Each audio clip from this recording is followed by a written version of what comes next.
الايكونومست نفسها بتقول ان الفيب احسن من السجاير. مش انا اللي بقوله، والكلام ده انا مش جايبه من عندي، دي جريده بريطانيه اقتصاديه محترمه وليها وزنها وثقلها على مستوى العالم كله. في مقال لجريده الايكونومست ممكن تعتبره فيديو سبونسر مع ان محدش دافع لي جنيه، يعني بيقول لك ان الفيب بيساعد المدخنين ان هم يبطلوا سجاير ويقللوا الضرر اللي هم بيتعرضوا ليه، وان الابحاث كلها اثبتت ان السموم والحاجات المضره اللي موجوده في الفيب اقل بكتير جدا من السجاير.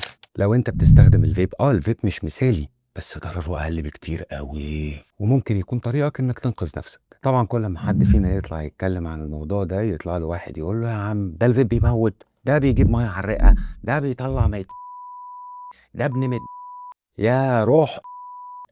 انت جبت الكلام ده منين؟ من جروب؟ من بوست نزل على الانستجرام مثلا؟ ولا انت بتقلب على التيك توك شفته؟ ولا هو اي كلام خلاص؟ يعني مصدر محترم موثوق فيه بيقول لك لو بدلت للفيب انت هتساعد نفسك وهتساعد صحتك، واسمع كلامك انت، وانت عايز تمنع البديل عن الناس اللي ممكن فعلا البديل ده يساعدهم ويخلي الضرر اللي بيتعرضوا ليه اقل. في الدول اللي بتفهم الفيب بيتباع في الصيدليه علشان خاطر يعتبر علاج، وبيعتبروه وسيله امنه وصحيه للاقلاع عن التدخين. واحنا هنا الناس قاعده بترعب الناس وخلاص. انا مش بقولك ان انت لو بقيت بتفيب خلاص بقيت شمشون وصحه وعضلات، لا، بس لو هتختار ما بين نار السجاير ودخان الفيب فرق كبير قوي. ما تختارش النار عشان اللي حواليك خايف من البخار.